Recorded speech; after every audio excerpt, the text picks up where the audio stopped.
पूरे हांगकांग की ट्रिप की माँ बहन करने का पूरा क्रेडिट मैं कैथे पैसिफिक को दूंगा। 4 फायर ब्रिगेड यहाँ से आपको दिख रहे होंगे कि इंजन में कुछ प्रॉब्लम हो गया। ये फ़्लाइट डिपार्ट होने वाली है या नहीं होने वाली, मुझे वो फायर ब्रिगेड देख के ही समझ में आ गया था कि भाई कुछ तो प्रॉब्लम है। सारे पैसेंजर्स को लाउंज ऑफ़र कर रहे हैं। भाई इनके पास कोई होटल अवेलेबल नहीं है। भेड़ बकरियों के जैसा भाई लाउंज में लेके जाया जा रहा है। इंटरनेशनल ब्रांड कैथे पैसिफिक में ट्रैवल कर रहा हूँ।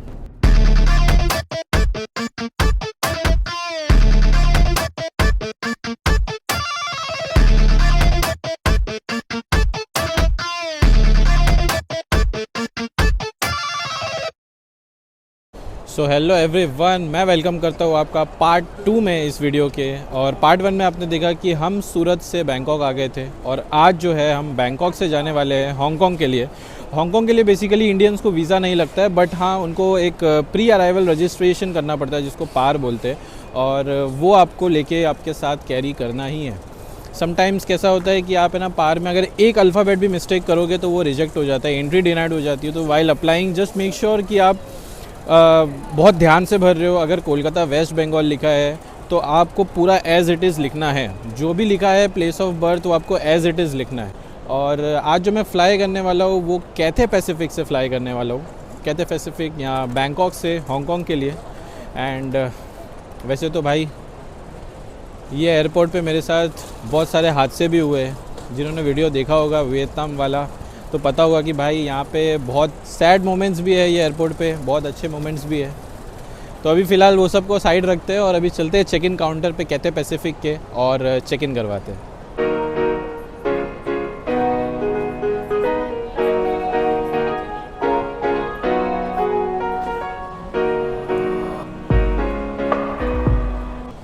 तो भाई ये रहा बोर्डिंग पास हांगकांग जाने के लिए। बेसिकली उन्होंने मुझसे सफिशेंट फ़ंड मांगा कि आपके पास कितने क्रेडिट कार्ड से बताइए कितना फ़ंड्स आप लेके जा रहे हो और ऑनवर्ड टिकट आगे आप कौन सी कंट्री जा रहे हो।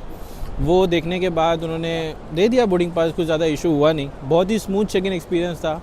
और जैसे कि पार्ट 1 में आपने देखा कि हम इमिग्रेशन क्लियर करके आए थे, तो again we have to do immigration for exit, कि हम थाईलैंड से एग्ज़िट एक और बार ले चुके हैं। तो चलिए अभी चलते हैं सिक्योरिटी की तरफ और वापस इमिग्रेशन क्लियर करते हैं।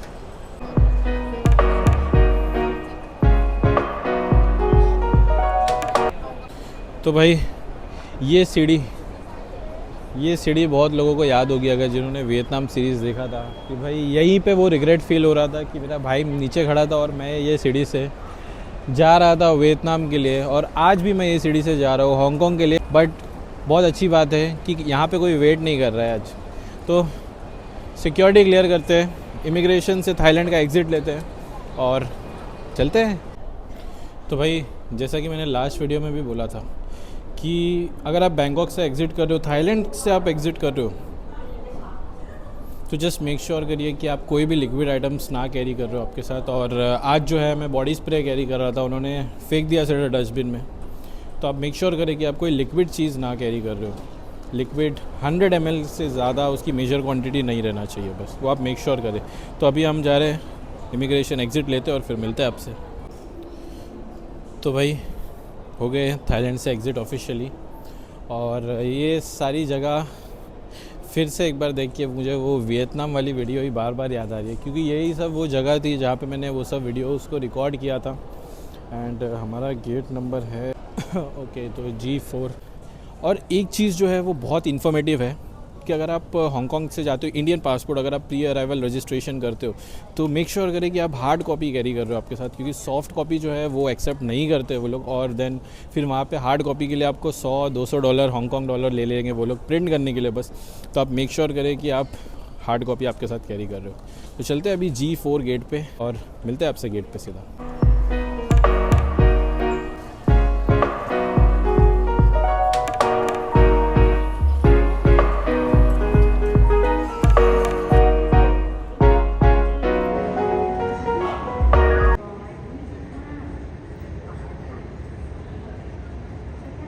तो भाई 4 फायर ब्रिगेड यहाँ से आपको दिख रहे होंगे, बट मैंने देखा है 6 फायर ब्रिगेड हमारे एयरक्राफ्ट के पूरा सराउंड करके खड़ा है। एंड होप सो कुछ सीरियस प्रॉब्लम ना हो, क्योंकि मैंने देखा जैसे ही वो एयरक्राफ्ट आया उसके पीछे 6 फायर ब्रिगेड एक साथ आ गए।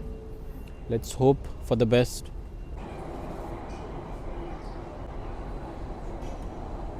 तो भाई वो जो फायर ब्रिगेड है वो अभी भी वहाँ पे खड़ा है, और वैसे तो सब कुछ ओके लग रहा है, तो आई होप कि कुछ भी सीरियस नहीं है एंड फ्लाइट ऑन टाइम जाना चाहिए। अभी बोर्डिंग के लिए बस 5 मिनट बचा है, देखते हैं बोर्डिंग टाइम पे बोर्डिंग स्टार्ट होता है या नहीं होता है।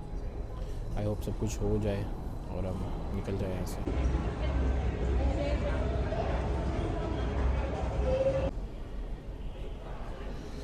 तो भाई जैसा कि मैंने आपको बताया कि 6 फायर ब्रिगेड जो है वो एयरक्राफ्ट के सराउंड में थे।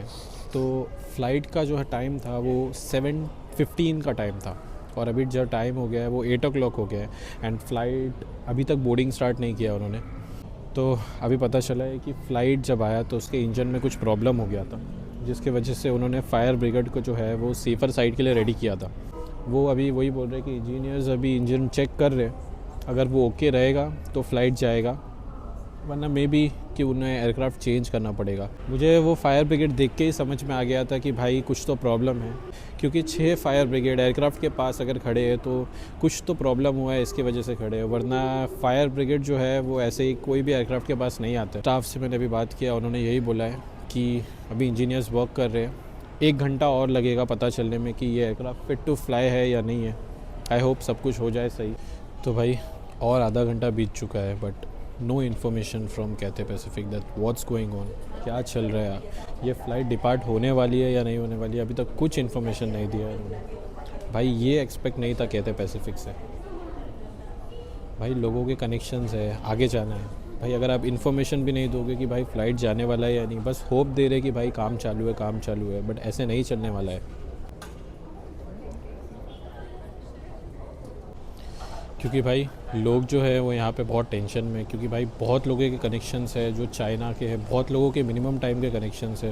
अभी तक कुछ नहीं इन्फॉर्मेशन मिला है कहते पैसिफिक से। वो अभी भी सेम स्टेटमेंट आ रहा है कि भाई अभी तक इंजीनियर बस काम कर रहे हैं और कुछ भी अपडेट अभी तक आया नहीं है इनकी तरफ से। भाई ये जो मेरे पीछे सारे लोग जो बैठे हैं ना, ये सब लोग बहुत ही समझदार है और हर चीज़ को, ये पूरी सिचुएशन को समझ रहे, इसके लिए इतने शांत तरीके से मेरे पीछे बैठे हुए हैं।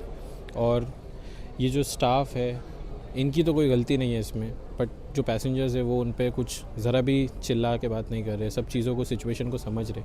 अगर यही चीज़ हमारी कंट्री में होता और हमारी कंट्री के कुछ इलिटरेट लोग जो है उनको ये सिचुएशन कभी ज़िंदगी में समझ में ही नहीं आता। उनको बस एक ही चीज़ है कि भाई मैंने टिकट निकाला है, मुझे जाना है, यही फ़्लाइट आप कैसे भी करके भेजो, इंजन चल रहा है नहीं चल रहा है कोई फ़र्क नहीं पड़ता है, बट मुझे भेजो।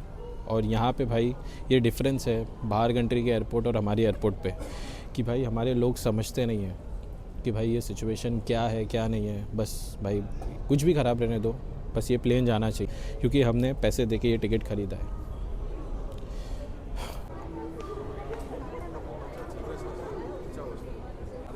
तो भाई किस्मत बहुत ज़्यादा ख़राब चल रही है। अभी उन्होंने ऑफिशियली डिक्लेयर कर दिया है कि एयरक्राफ्ट AOG हो चुका है और ये नहीं डिपार्ट होने वाला है, तो उन्होंने फ़्लाइट जो है वो रीशेड्यूल करके देंगे। भाई बहुत ही ख़राब किस्मत चल रही है।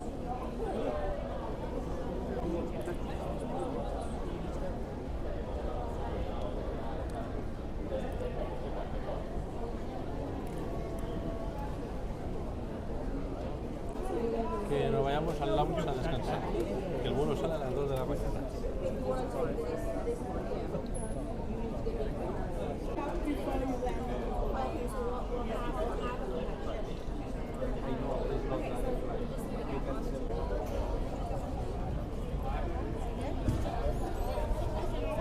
तो भाई पूरे हांगकांग की ट्रिप की माँ बहन करने का पूरा क्रेडिट मैं कैथे पैसिफिक को दूंगा।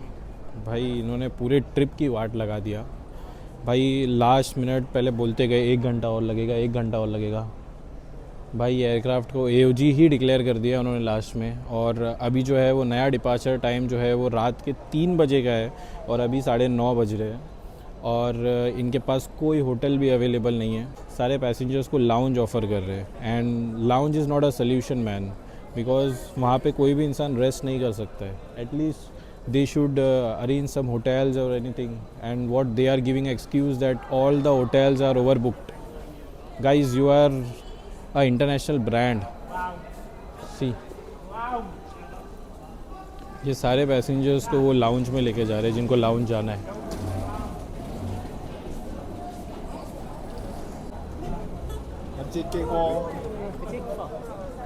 भाई इनके पास कोई होटल अवेलेबल नहीं है, ये बोल रहे हैं सब ओवर बुकड है और हम आपको ऑफलोड इमिग्रेशन से आगे नहीं कर सकते क्योंकि इनको इमिग्रेशन परमिशन नहीं दे रहा है इमिग्रेशन कैंसिल करने के लिए। भाई बहुत सारे एक्सक्यूजेस रेडी हैं इनके पास।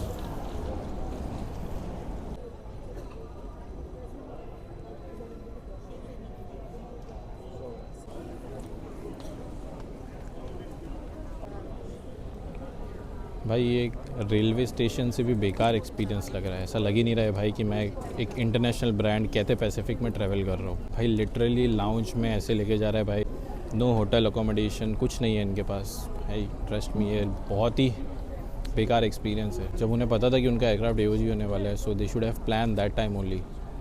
भाई लास्ट मिनट पैसेंजर्स को, सारे पैसेंजर्स को सफ़र करना। ये जो आप क्राउड देख रहे हो ये सिर्फ हाफ से भी हाफ क्राउड है, बाकी सब क्राउड नीचे। बहुत लोगों की लंदन की फ़्लाइट है, मैड्रिड की फ़्लाइट है, बट कुछ आइडिया नहीं है भाई कि उनको कुछ कनेक्शंस मिलने वाला है या नहीं मिलने वाला है। 20 मिनट से इनका लाउंज ही नहीं आया अभी तक। चल रहे हैं भाई अच्छी खासी स्पीड में।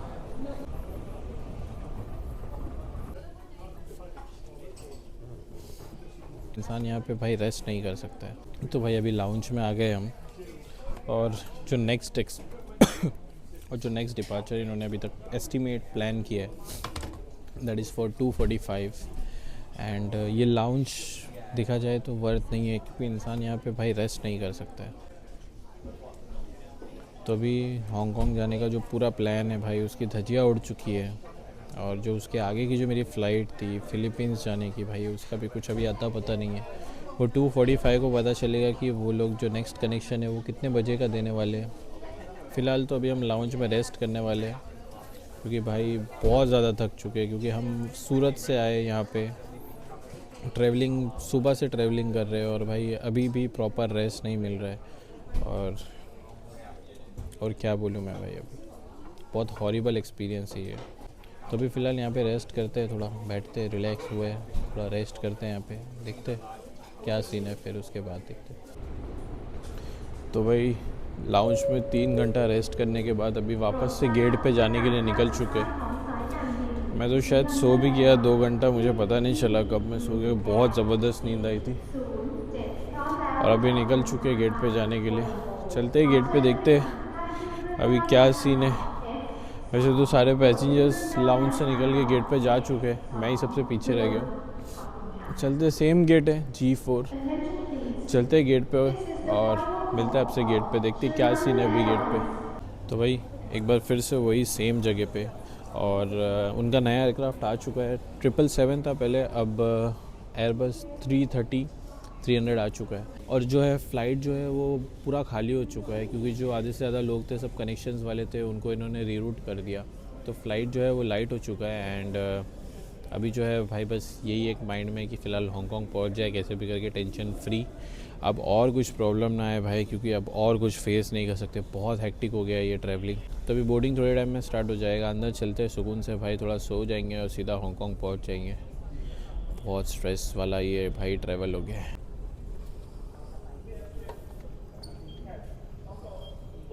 Thank you.